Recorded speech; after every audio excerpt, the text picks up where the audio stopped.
warahmatullahi wabarakatuh. Alhamdulillahirabbil alamin. Alhamdulillahilladzi hadana li hadza wa ma kunna linahtadiya laula an hadana Allah. Asyhadu an la ilaha illallah wahdahu la syarika lah wa asyhadu anna Muhammadan abduhu wa rasuluhu la nabiyya wa la rasula ba'dah. Allahumma salli wa sallim wa barik ala sayyidina Muhammadin wa ala alihi wa sahbihi ajma'in. Wa tafila rahimakumullah. Kita malam hari ini ingin melanjutkan kembali kajian Sirah Nabawiyah, yaitu dalam rangka kita mempelajari, membaca kembali bagaimana perjalanan Rasulullah SAW, sehingga dengan kita membaca sirah beliau, maka kita akan semakin mengenal bagaimana Rasulullah SAW, dan juga nanti ujungnya bagaimana kita menjadikan beliau sebagai qudwah, sebagai teladan. Karena sulit seandainya kita sering mengatakan Rasulullah adalah qudwah hasanah kita, suri tauladan kita, sementara sirah beliau saja tidak pernah kita baca. Bagaimana perjalanan hidup beliau kita saja tidak tahu. Bagaimana kemudian kita mengaku mencintai Rasulullah SAW sementara sirah beliau kita abaikan. Sirah yang akan kita baca ini adalah perang terakhir yang diikuti oleh Rasulullah SAW. Maka kalau kita baca sirah, banyak sekali perang yang diikuti oleh Rasulullah SAW. Maka terkadang dulu kitab sirah itu disebut kitab maghazi. Maghazi itu artinya apa? Peperangan. Maksudnya secara keseluruhan, tapi karena mengandung banyak sekali perang, maka kadang disebut sebagai maghazi. Perang terakhir yang diikuti oleh Rasulullah SAW ini terjadi pada tahun ke-9 Hijriyah di satu daerah antara Madinah dengan Damaskus. Damaskus ada di mana? Syria. Damaskus. Kita nyebutnya Damaskus. Antara itulah jarak antara Madinah ke Damaskus. Jadi sebelah utara Madinah.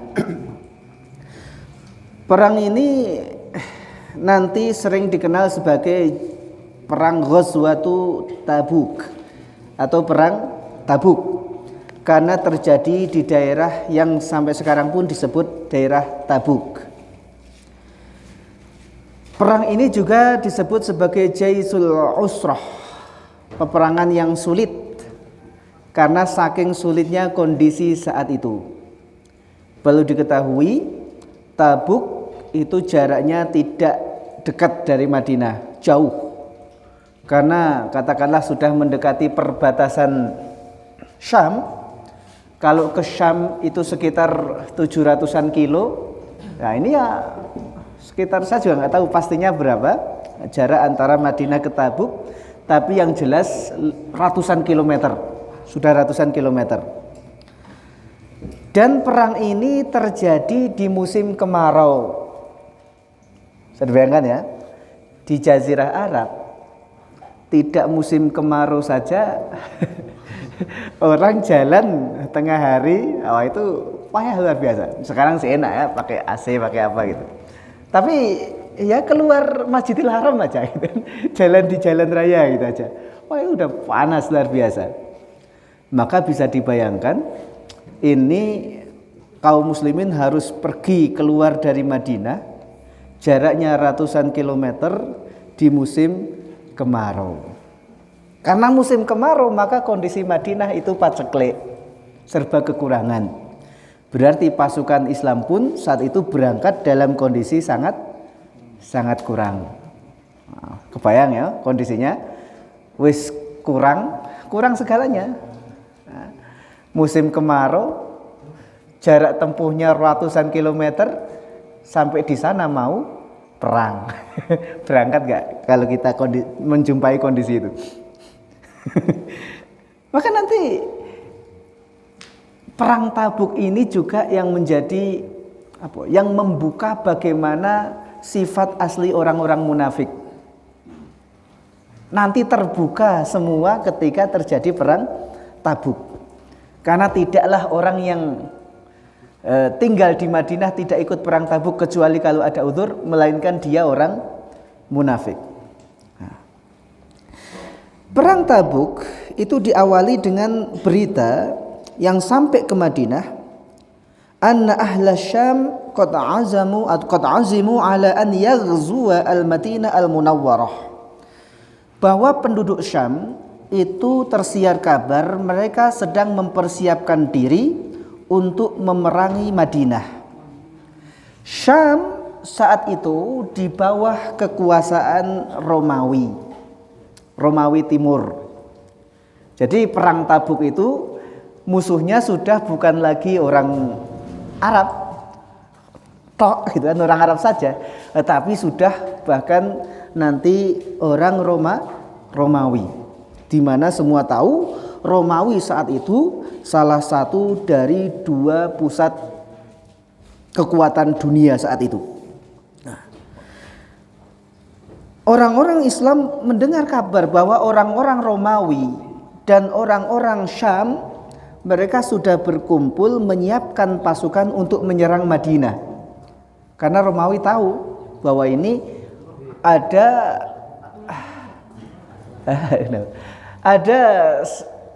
kaum muslimin dengan Nabi Muhammad SAW itu rising star lah, sedang naik daun, baru saja buka kota Makkah. Kemudian juga perang Hunain, akhirnya Jazirah Arab di bagian tengah itu relatif sudah dikuasai oleh umat Islam. Maka kemudian orang Romawi ya punya anggapan ini membahayakan. Karena sebentar lagi akan masuk Syam. Syam itu sudah termasuk wilayahnya Romawi. Meskipun dulu sebenarnya Raja Heraklius itu ketika menerima surat dari Rasulullah SAW itu sudah mengakui kalau seandainya apa yang dikatakan itu benar, maka kelak dia akan sampai ke sini. Itu Heraklius sudah mengakui.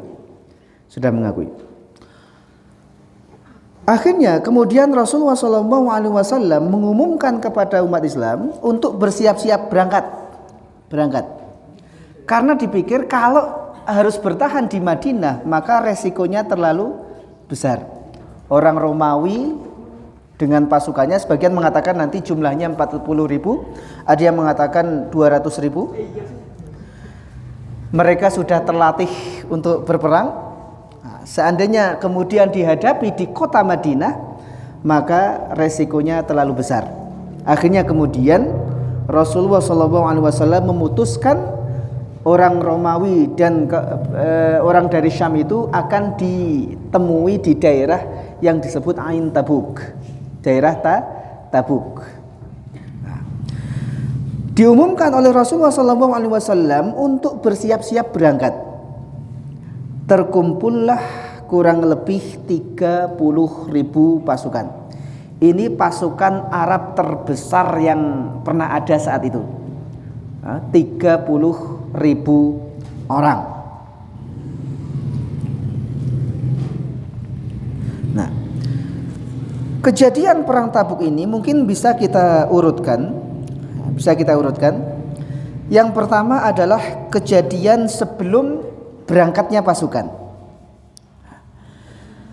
Sebelum berangkatnya pasukan, maka nanti menjadi jelas mana orang-orang yang mukmin benar-benar mukmin, mana orang yang mukminnya cuma ngaku-ngaku saja. Orang yang benar-benar mukmin karena tahu ketika itu kondisi tentara itu sangat membutuhkan logistik, sementara Madinah sedang kekurangan, maka kemudian Rasulullah SAW mengajak umat Islam untuk banyak bersedekah saat itu. Mulailah satu persatu umat Islam membawa sedekah terbaiknya. Datang Umar bin Khattab radhiyallahu an membawa setengah dari harta yang dia miliki. Sampai Umar yakin hari itu saya bisa mengalahkan Abu Bakar. Datang Abu Bakar dengan membawa seluruh harta yang beliau miliki. Rasulullah nanya pada Abu Bakar, Abu Bakar, apa yang kau tinggalkan untuk keluargamu? Aku tinggalkan untuk keluargaku Allah dan Rasulnya. Sahabat dulu kayak gitu. Umar, apa yang kau tinggalkan untuk keluargamu? Mithlah, aku tinggalkan untuk keluargaku separuhnya, separuh dari hartaku. Akhirnya Umar kemudian yakin, oh tidak ada orang yang bisa mengimbangi dalam bab amal seperti Abu Bakar. Karena Abu Bakar nanti orang yang ketika di hari kiamat, kalau surga itu pintunya ada banyak, ada pintu sedekah, ada pintu sholat, ada pintu puasa, maka Abu Bakar ini dipersilahkan untuk masuk dari pintu mana saja. Semua pintu memanggil Abu Bakar untuk masuk dari pintu itu. Karena sedekah ya ahli sedekah, jihad ya jihad. Luar biasa. Sahabat Utsman ibn Affan radhiyallahu an kemudian datang kepada Rasulullah sallallahu alaihi wasallam, maka beliau membawa bi alfi dinarin 1000 dinar. 1000 dinar. Kalau 1 dinar itu sekarang kurang lebih 4 juta misalnya, 4 juta lebih sebenarnya. Maka 1000 dinar 4M plus ditambah untanya itu berapa ya untanya? Dia mengatakan 300, ada yang mengatakan bahkan lebih, plus muatan-muatannya. Sampai-sampai kemudian Rasulullah SAW mengatakan, ma dharra ibnu Affan ma amila ba'dal yaum. Tidak ada yang bisa membahayakan Utsman bin Affan setelah yang dilakukan oleh beliau saat ini, saat perang Tabuk. Wah, itu orang-orang gitu. Harta kalau dia di tangan orang yang baik, maka dia bekerja dahsyat luar biasa. Itu harta kalau dipegang orang soleh. Maka kalau yang soleh-soleh ini ya jangan apa? Harta pegang, tetap pegang, karena harta itu akan berpengaruh sangat luar biasa kalau yang megang itu adalah orang-orang soleh. Nah, cuma sayangnya orang soleh ini kadang terlalu tawadhu atau gimana itu, sehingga tidak selera dengan harta. Nah, pegang. Maka yang hobi daganglah sampai jadi pedagang paling besar. Kalian yang hobi dagang. Yang hobi apapun kerjalah sampai kemudian dia jadi orang yang ahli di situ. Karena tadi ya, harta itu daripada dipegang oleh orang-orang yang tidak baik itu, lebih baik dipegang oleh orang-orang soleh. Harta dipegang oleh orang kayak Abu Bakar, kayak Umar, kayak Utsman, jadinya seperti itu. Harta dipegang oleh orang kayak Abu Jahal, jadinya sama. Negeri kita pun seperti itu kan. Seandainya harta itu dipegang oleh orang-orang yang rajin ke masjid, rajin ibadah, maka saya yakin harta itu akan bekerja dahsyat dibandingkan harta itu dipegang oleh orang-orang yang ya, jauh dari Allah Subhanahu wa taala. Jadi jangan alergi lah sama harta, kan? Enggak alergi, memang nyari cuma enggak dapat. Yes. Yang penting ikhtiar lah ya. Ikhtiar. Tapi gitu, ya. Harta itu tapi harus diimbangi. Karena kalau orang megang harta banyak cuma tidak diimbangi dengan keimanan, ini juga bahaya. Bukankah Rasulullah SAW itu khawatir justru ketika dunia dibuka untuk umatnya? Bukan kefakiran yang aku khawatirkan atas kalian. Kalau fakir, umat Rasulullah itu insya Allah pasti lolos. Pasti lulus diuji dengan kefakiran. Justru yang aku khawatirkan terhadap kalian itu adalah ketika Allah membuka dunia untuk kalian. Nah itu justru umat Islam banyak yang gagal. Banyak yang gagal. Nah. Bagaimana dengan orang-orang fakir saat itu? Tasaddaqa fuqara'ul muslimina bima yamlikunahu wa in kana qalilan. Maka orang-orang fakir pun tetap keluar infak dengan harta mereka, apa yang mereka bisa jumpai di rumahnya. Mungkin bawa kurma 1 mud, 1 genggam, 1 apa, enggak masalah. Semua keluar ingin berinfak dengan harta yang dimiliki. Nah, itu orang-orang mukmin. Orang-orang munafik bagaimana?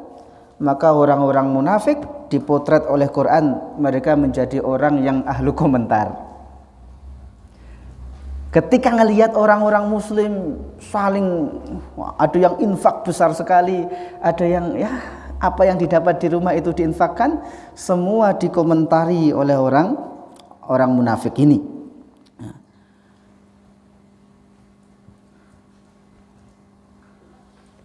Dalam surat At-Taubah ayat 79, di situ Allah menceritakan tentang orang munafik. A'udzu billahi minasyaitonir rajim. Alladzina yalmizunal mutawwi'ina minal mu'minina fis shadaqat walladzina la yajiduna illa juhdahum fayaskharuna minhum sakhirallahu minhum walahum adzabun alim. Nah, ini ayat At-Taubah 79 itu tadi.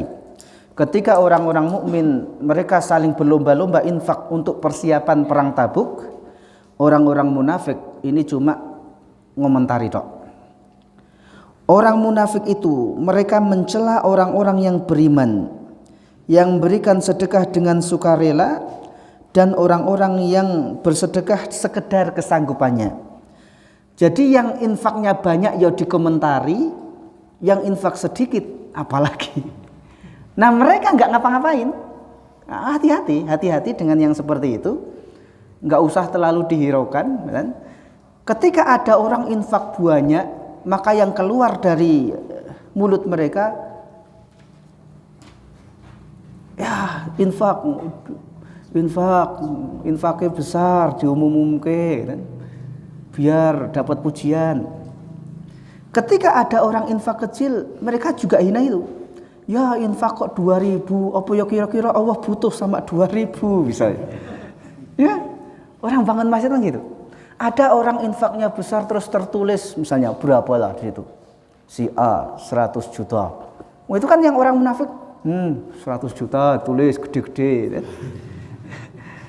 Ada yang infak mungkin ya, 5.000, infak kok 5.000 cukup paku si J kayak itu misalnya. Nah ini orang munafik dari dulu itu kayak gitu. Dari dulu kayak gitu. Mereka akan selalu mendapatkan alasan untuk menjatuhkan itu. Nah kalau kita termakan oleh omongan orang-orang seperti itu, kita apapun yang kita lakukan nanti akan berhenti gitu loh. Maka nggak usah terlalu hiraukan, nggak usah terlalu dipedulikan. Biarlah mereka ngomong apa. Yang penting saya melakukan apa yang Allah ridhoi. Sudah. Orang mau komentar apapun terserah dia. Tidak masalah. Nah, kita kembali ke itu. Nah, ketika kemudian pasukan sudah terkumpul, kurang lebih 30.000 orang, 30.000 orang itu. Kemudian perbekalan juga sudah disiapkan, meskipun sebenarnya masih kurang. Maka kemudian mulailah orang bersiap-siap untuk berangkat. Nah, ketika pemberangkatan pasukan itu, kemudian ada sekelompok orang dari umat Islam yang datang menemui Rasulullah SAW. Mereka kadang disebut sebagai al-bakaun. Baka itu apa?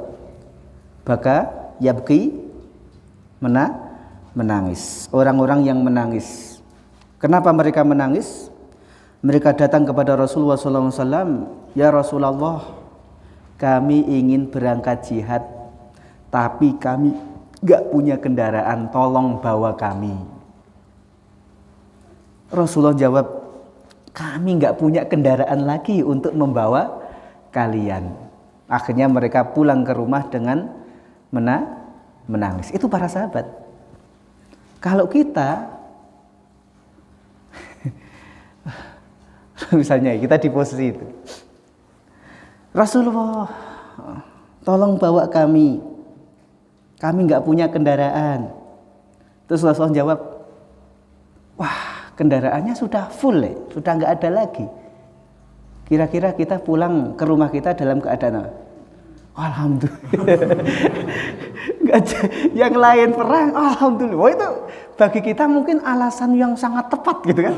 Alasan yang sangat tepat untuk menghindari jihad itu.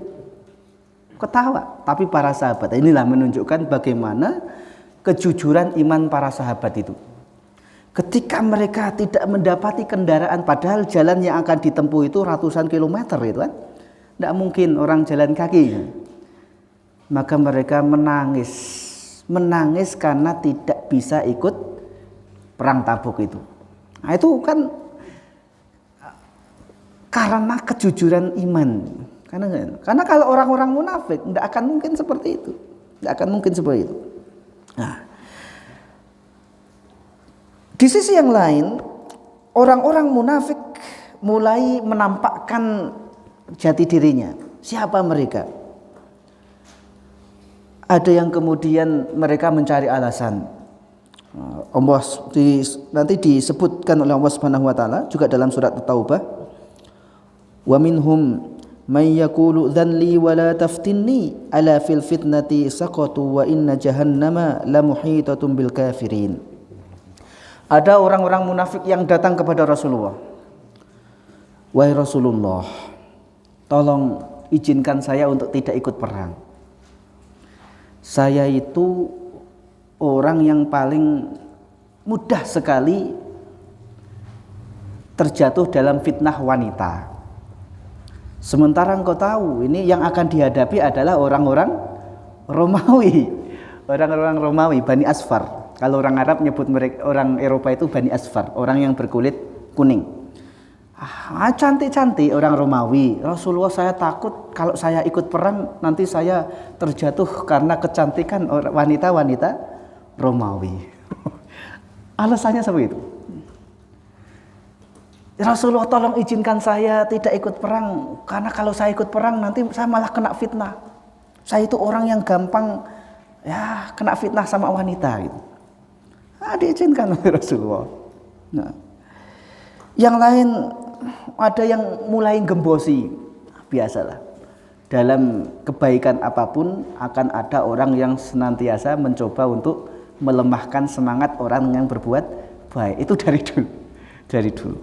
Nah, ada yang kemudian al-munafiquna alladzina hawalu tathbita himamin nas wa yaqulun innal jawwa har. Ada yang kemudian mulai gembosi, ini cuaca panas sekali gitu. Nggak usah berangkat lah, ini cuaca panas sekali.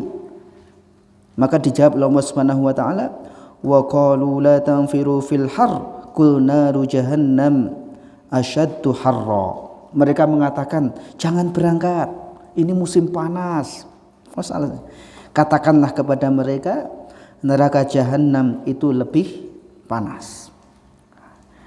Akhirnya yang berangkat adalah orang-orang mukmin yang benar-benar jujur keimanannya itu. Yang tersisa itu tinggal orang-orang munafik dan orang-orang mukmin yang memiliki uzur. Ada orang-orang mukmin yang memiliki uzur. Ya misalnya tadi, ada yang sudah tua sekali, ada yang sakit, ada yang enggak punya kendaraan sama sekali. Kemudian mereka menangis. Meskipun nanti ada 3 sahabat yang tidak ikut perang Tabuk dan mereka nanti mengungkapkan alasannya di hadapan Rasulullah SAW bahwa mereka tidak punya alasan. Hanya mereka kemudian dikucilkan, tapi kemudian Allah menerima taubat mereka. Nah, itu dosa ya harus taubat. Nah, kita lanjutkan.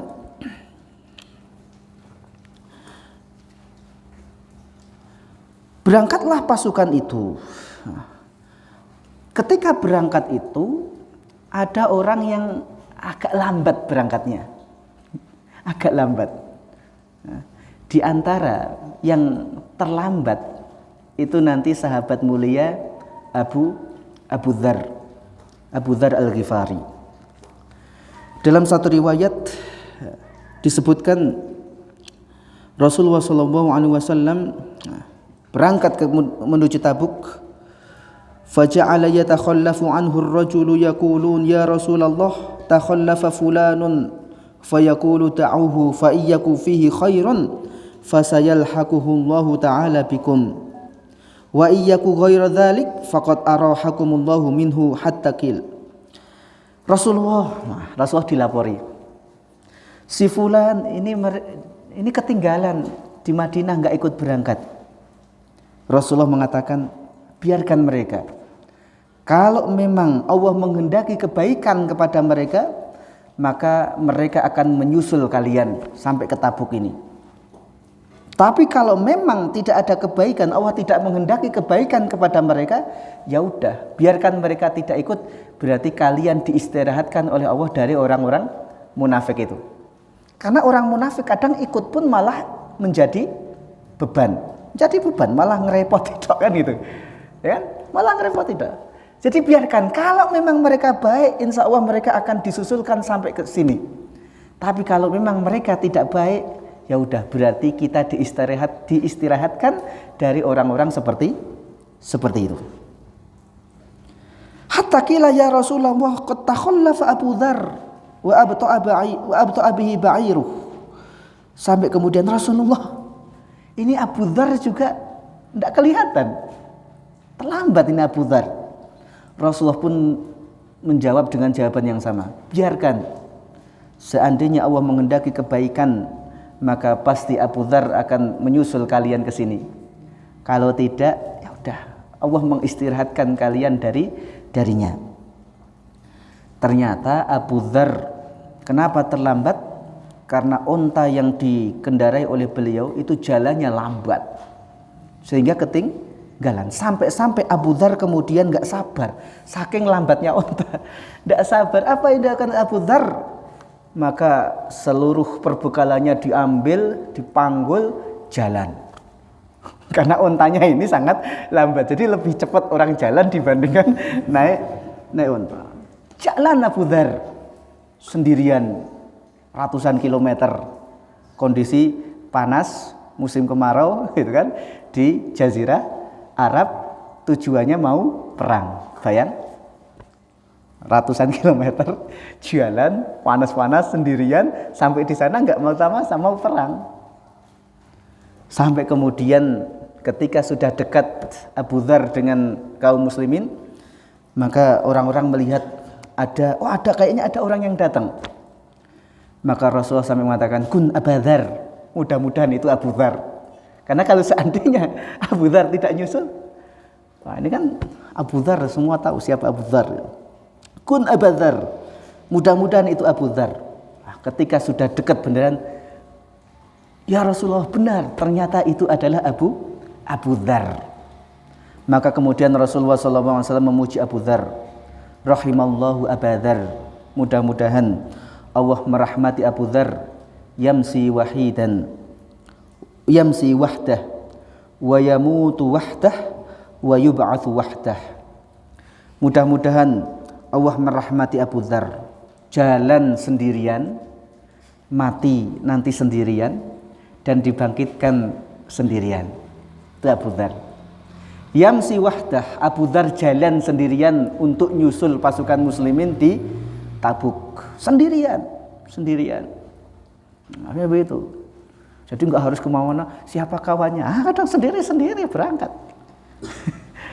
Jadi enggak harus ada kawan, kadang sendirian. Wa yamutu wahdah, nanti Abu Dzar juga akan mati sendirian. Nah, kalau kalian baca sirahnya Abu Dzar, biografinya Abu Dzar, maka nanti Abu Dzar itu pada masa Utsman bin Affan itu diasingkan ke daerah Rabzah. Nah, disitulah kemudian Abu Dzar hanya ditemani oleh istri dan pembantunya, Disitulah kemudian Abu Dzar wafat.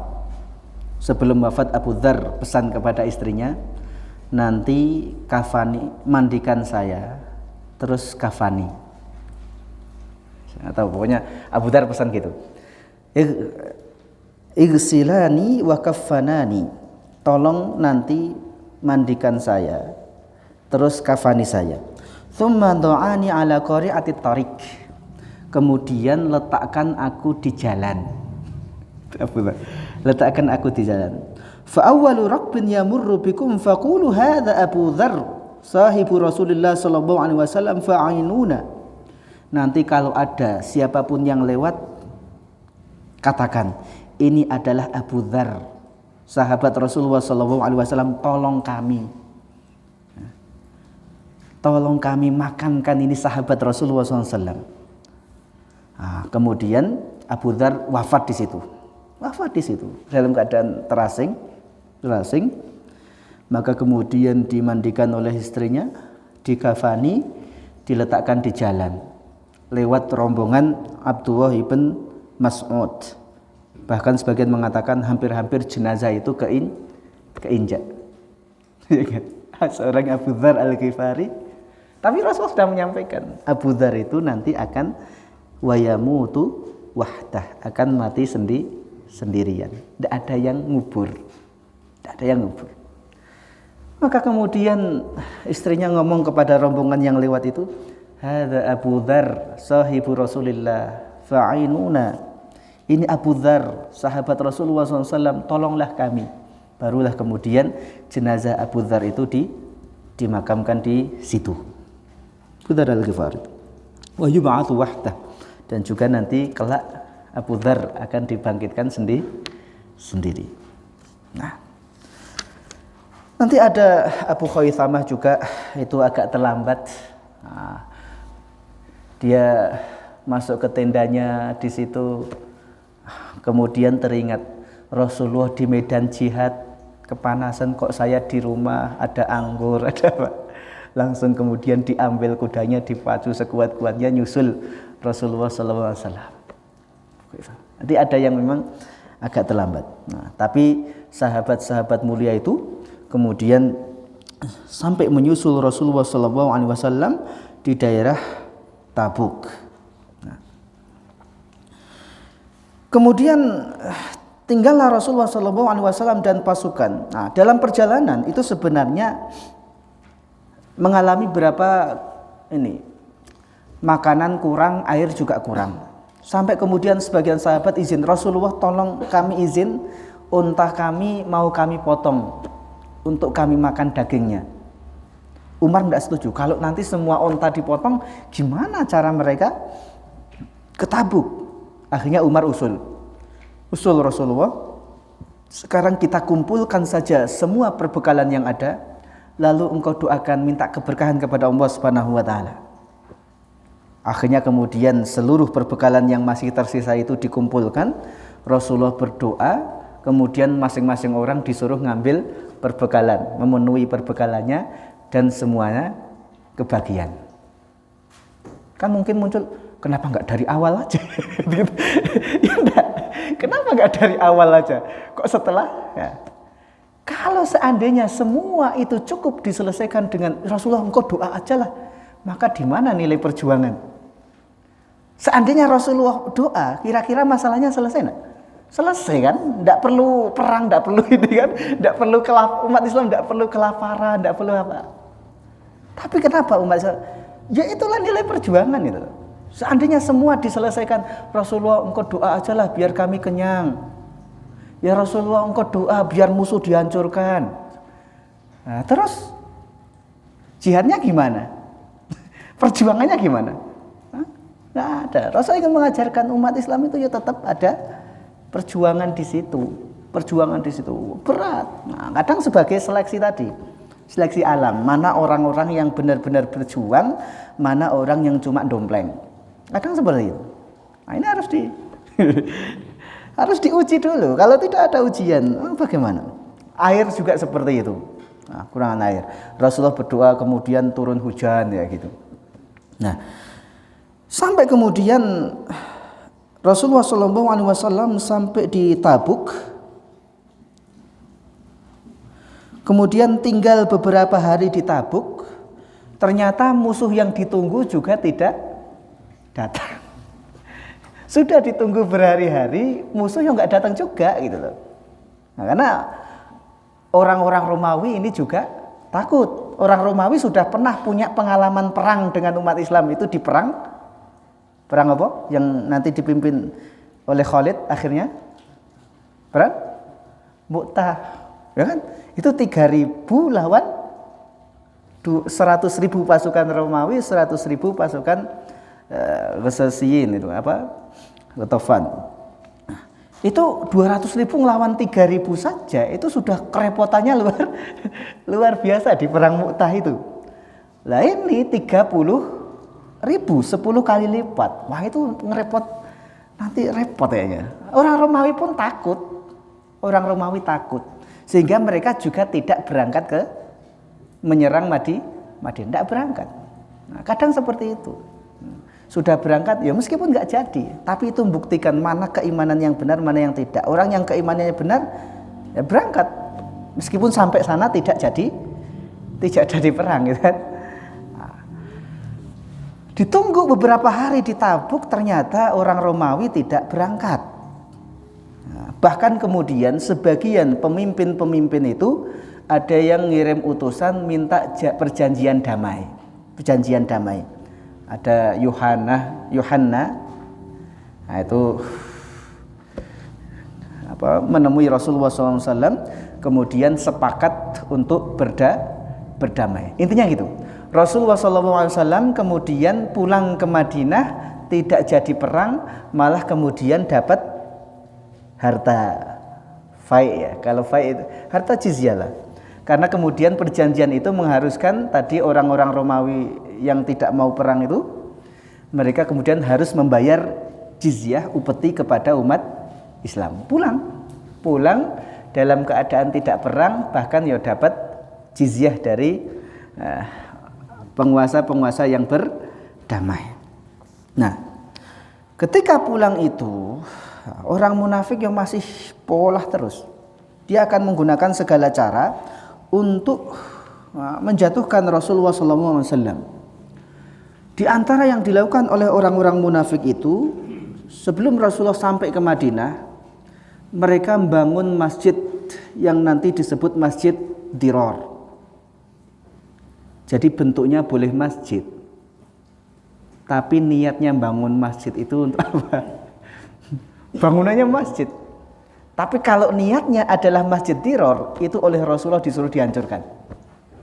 Suruh hancurkan. Karena Masjid Dirar itu masjid yang dibangun oleh orang-orang munafik, tujuannya bukan untuk memakmurkan Islam, tapi untuk menghancurkan Islam dari dalam. Bahkan mereka juga merencanakan untuk membunuh Rasulullah SAW. Mereka merencanakan itu. Meskipun nanti, karena Nabi. Ini seperti dulu wanita perang Khaybar itu, ketika memberikan hadiah berupa daging kambing dikasih racun. Ditanya, "Loh, kamu kok melakukan itu?" Jawab dia nyantai kan, kalau dia benar Nabi, itu pasti nanti ada yang mengingatkan. Betul kan? Nah, Rasulullah diingatkan, oh ini daging ini sudah diracun. Meskipun wanita Yahudi itu juga tidak mau masuk Islam. Nah, orang-orang munafik ini bangun masjid, hati-hati. Mereka bisa seolah-olah itu fisiknya bagus, tapi yang disembunyikan di balik fisik yang bagus itu kadang membahayakan. Rasulullah SAW kemudian merintahkan para sahabat untuk menghancurkan Masjid Dirar. Itu dihancurkan. Karena masjid ini dari awal memang diniatkan untuk menghancurkan umat Islam. Sampailah kemudian Rasulullah SAW ke Madinah dalam keadaan selamat, dalam keadaan bahkan membawa jizyah, hasil perjanjian tadi, dan tidak ada korban itu. Mulailah kemudian orang-orang munafik ini menghadap satu persatu. Rasulullah, saya tidak bisa ikut perang, begini, dimaafkan. Rasulullah, saya begini, dimaafkan. Tapi ada 3 orang sahabat yang tidak ikut perang. Di antaranya adalah Ka'ab ibn Malik. Terus siapa itu? Ada 3 orang itu. Murarah, Ka'ab, sama siapa lagi satunya itu? Menghadap Rasulullah SAW, Rasulullah, kami tidak ikut perang dan kami tidak punya alasan. Tapi Rasulullah memperlakukan beda. Orang-orang munafik itu ketika beralasan, ya Rasulullah, semua mencari-cari alasannya, ya dimaafkan sama Rasulullah, dimaafkan. Tapi 3 orang ini ngaku jujur di hadapan Rasulullah bahwa mereka tidak ikut perang dan tidak punya alasan. Justru kemudian orang-orang ini didiamkan, diembargo, tidak boleh diajak bicara, tidak boleh ditegur, didiamkan. Padahal dosa yang dilakukan sama tidak? Sama-sama tidak ikut perang Tabuk. Tapi kenapa perlakuannya berbeda? Orang-orang munafik itu justru malah dimaafkan. Ini para sahabat mulia justru dikucilkan seperti itu. Sebagian ulama mengatakan, kenapa kok disikapi berbeda? Karena 3 orang ini sahabat mulia yang harusnya mereka siap nanti untuk jadi pemimpin. Maka nggak boleh orang yang dipersiapkan untuk jadi orang besar kemudian diperlakukan sama seperti orang awam pada umumnya. Nggak boleh. Ginilah gampangannya. Kalau bapak-bapak yang nggak mondok, kan, baca Qur'annya mungkin ya panjang pendek saja itu sudah lumayan, kan gitu. Kan? Adapun ismam apa itu kan enggak tahu gitu. Ya enggak apa-apa kan gitu. Tapi kalian yang mondok enggak bisa disamakan dengan yang tidak mondok. Paham? Masa anak pondok ismam enggak tahu gitu. Kalau yang bapak-bapaknya enggak apa karena gitu loh. Paham ya? Jadi 3 orang ini itu memang dipersiapkan oleh Rasulullah. Loh, kamu itu sahabat besar, kamu itu dipersiapkan jadi pemimpin luar biasa. Masa pemimpin melakukan seperti itu? Nah, tapi kan mereka orang awam. Nah, kadang seperti itu ya. Jadi sama mungkin kalian pun itu. Kadang apalah Ustadz Eko apa di antara kalian ada yang diperlakukan, nah itu kok ya biasa aja, nggak selalu sini. Saya cuma sedikit aja kok langsung ditegur hafalannya misalnya. Karena Ustaz Eko tahu berarti kamu itu bisa lebih dari itu.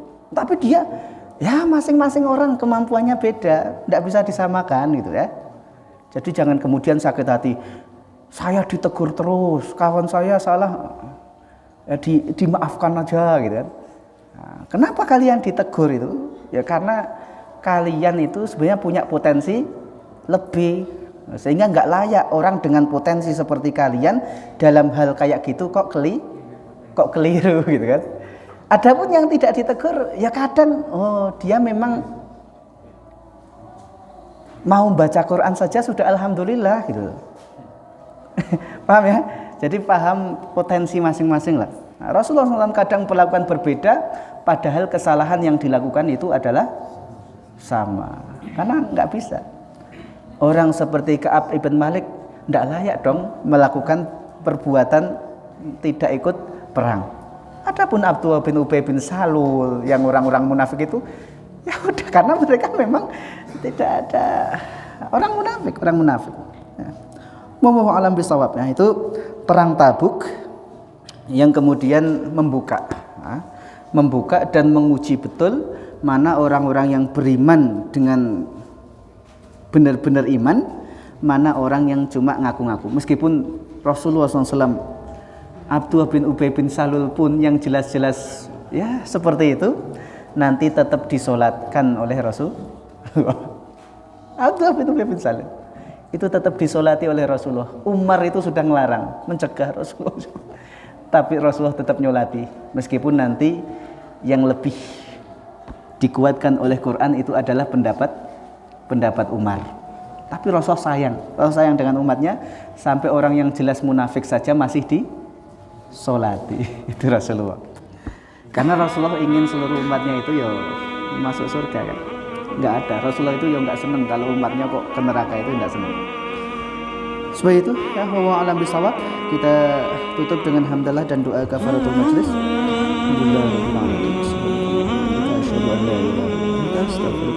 Assalamualaikum warahmatullahi wabarakatuh.